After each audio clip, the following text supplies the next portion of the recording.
What's up, guys? So today's Thursday. It's about 8 in the morning. For those of y'all who are new to my channel, I just opened up a welding shop. I'm still working my regular job. I'm doing this part-time, trying to make it become a full-time thing.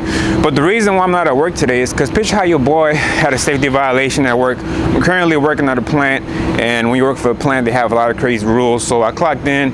Once you clock in and go through the gate, you have to have gloves on at all times. The only times you're not supposed to have gloves on is when you're eating. But anyway, so I walked through the gate. Safety man seen that I was missing the glove. They got my badge number down, and they sent me home for 3 days trying to hurt my pockets. But what they don't know is that your boy Rico is an entrepreneur. So I'm at my shop right now. We're building some custom AC cages for a hospital. So it's a pretty simple project. So I'll show you how we build them here. Then I'm gonna take you to the field and show you how we're going to install it. Okay, fellas, I'm about to start welding this cage. For the outside of the cage, I'm using a 1x1. I think it's 16 gauge. And for the inside of the cage, like I have here, I'm using a 3/4, I believe, 16 gauge also. Now, the reason why we're doing these cages is because, you know, out here in Houston, they have a lot of thieves. I'm telling y'all, if you have a rig, do not leave your rig parked anywhere that looks suspicious, because them boys will pull up and take it. They have a lot of thieves out here, so we're trying to use these cages to prevent them from stealing them.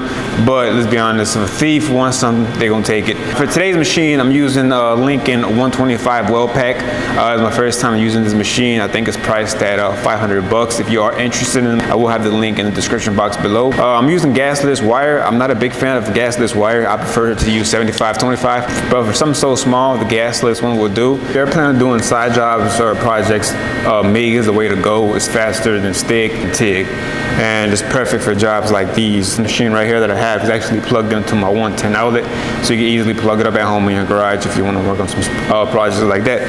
So I'm gonna go ahead and weld the whole cage out. I'm using the chop saw to cut out my square tubing. Once it's done, we're gonna paint it, and I'm gonna show you how we paint it. One thing that we noticed is that if you don't prime it and just put paint over it, it's only gonna last like 3 years, because the paint will start eating that material up. So I'll show you how we do that. I'm gonna go ahead and weld this out, and I'll let you see it when this is done.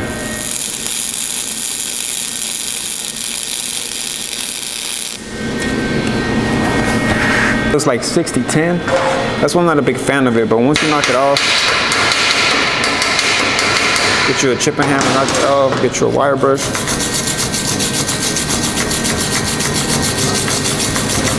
It doesn't look too bad. It looks just like 60-10 if you ask me.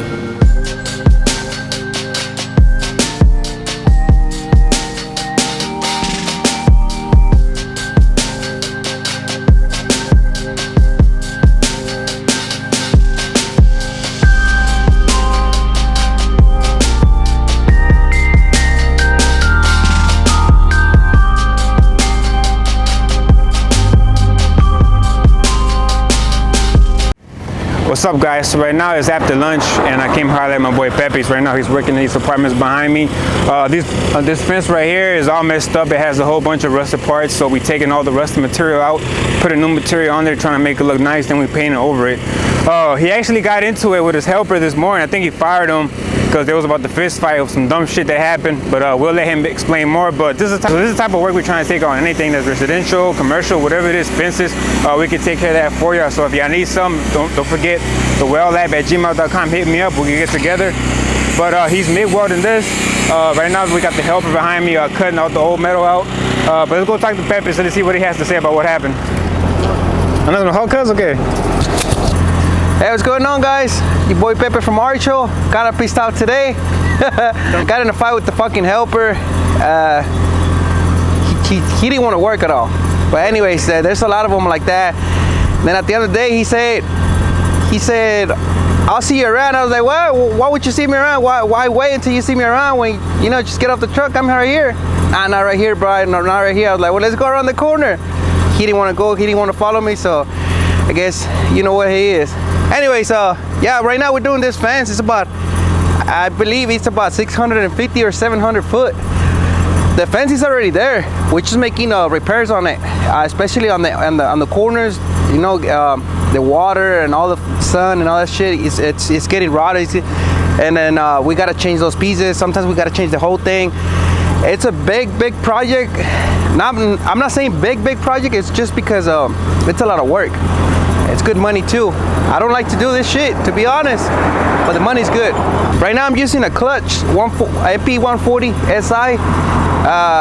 It's like I told you guys in my videos too, if you're gonna do something like this, don't try to do 60-10, because usually whenever you're a real welder, the first thing you want to do is fucking 60-10. Fuck it, 60-10, 60-10. Don't do 60-10. Invest you on a little machine, a MIG machine where you're using a gasless. I hate that gasless machine, to be honest, but things like this, it works really good. It kind of works like the MIG, but you know, it's without gas. I bought it like 2 years ago, and I paid for it like around $409, and then I bought the spool gun after that for $150. So I invested like $600 on it, and that machine already got me like $20,000. I'm not gonna lie. Right now I was using my cross country 300, but the only bad thing about it is that my GFCIs are going bad already. So it's kind of like every time I run like 1-2 inches, the breaker trips.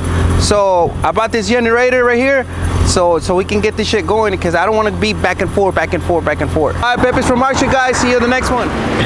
What's up, guys? Today is another day. This Friday is about 2 p.m. We've been working all morning. I got a few projects that I'm about to do. I'll tell you more about it in a bit. But right behind me is a cage, the last AC cage that we're doing. So we're about to go to North Houston and install it. So we're going to show you how we install it and everything we do and how it looks and what it's meant for. But yeah, like I was saying, so a guy came in today.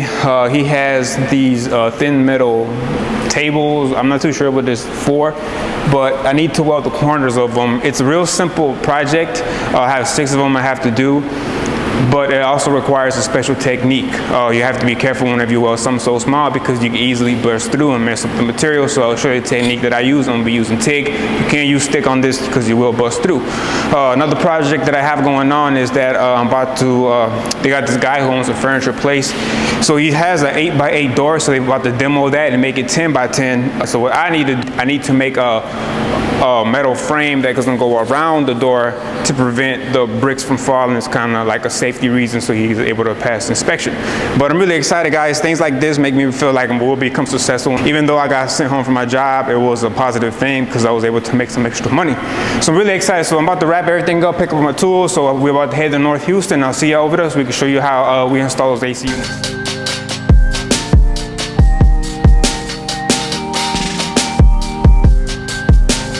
What's up, guys? So I'm at the animal hospital, and that behind me is the old cage that they used. Somebody else did that, but I feel like this cage is cheaply made simply because the welds are all messed up. The welds are cracked. It's all rusted because he didn't paint it. It seemed like they just left it like that. I feel like we did a better job.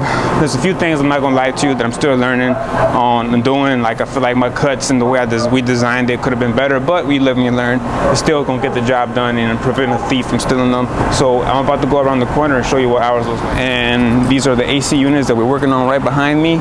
We installed 3 of them. We still got 1 more that we have to do. We're gonna do that tomorrow, man. It's kind of late. I got caught up trying to get the quote for the next job. It will serve its purpose. We still got to fix them up a little bit more and square them out. But basically, it's what it's for. So if somebody wants to steal some of these, you can't steal it, in other words. So we got little hinges on here. So whenever they want to come work on the AC, they could just pick that up, drop it down, and put you a little lock on there. So we're gonna wrap it up for today. Tomorrow I will work on those tables that I told y'all, and I'll show you the technique and welding some things. What's up, guys? So I'm about to get started on welding these tables. I have to do 1 inch. I have to weld the corners inside and out, all around. This is simple welding, but it also requires a special technique. My boy Adrian actually taught me on how to weld these, because you have to be careful, because you can actually burst through, make a big old hole, and you're gonna ruin the client's material. So what I'm using today, I'm using a 11670S 2-wire. I'm also using Yes Welder 250P AC/DC welding machine. I'm gonna have it about 50 amps. You don't want it too hot or too cold. I feel like 50 amps works really, really good. So let's get into some of the welding. Okay, so the first thing you wanna do is you wanna get you a tiger disc, and you wanna clean all the metal off. You want it nice and shiny. The reason why you want that is because whenever you TIG weld, if you have any type of dirt, paint on there, it's gonna splatter everywhere. It's gonna mess it up. TIG welding needs to be nice and shiny, it needs to look like stainless. After that is you want to put a tack on top. You want to hit it with the hammer, make sure that you don't have no gaps, everything looks nice. Once you get started with that, you want to start traveling downhill. The reason why you want to travel downhill is because whenever you go downhill, it's less heat you're putting on the metal than when you go uphill. Uphill, you can easily make a hole or something because you travel with more heat. So by doing it downhill, you avoid busting a hole. Whenever you do something so small, you're not really going to be using the TIG rod. You're only going to use it a little bit. Usually you just fuse the metal in there together. But if you see like it's going to keyhole, you want to dip a little bit of metal in there so you don't make that keyhole any bigger than what it is. All right, guys, so that's pretty much it. I got to do all 4 corners. I have 6 of these.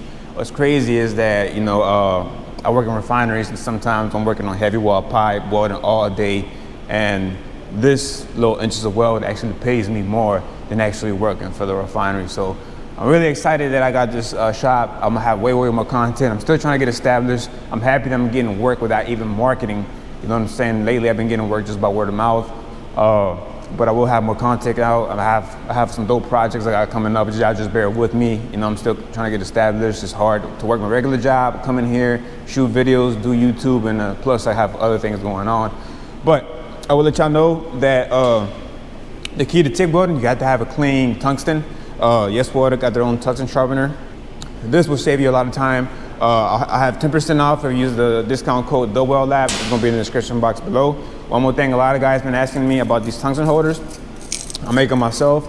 We'll have the link in the description box below too. If you want to buy one like this, you can keep your tungsten in there, so whenever you mess one up, you'll have way more to play with.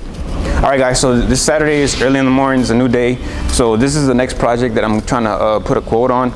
We got an 8x8 door right here. So we're about to demo this, extend it a foot this way. So it's gonna be 10x10. So I gotta do a metal frame that's gonna go around the door. I'm guessing it's for safety reasons so the bricks don't fall, or I'm pretty sure it's something with inspection. That's what they gotta pass to have some type of security. But that might be on the next video, so if you want to see it, check it out. If you don't want to see it, let me know. But I'm excited, guys, so I appreciate y'all rocking with me. Hopefully this will be on the next video. I'll see you on the next one. Peace.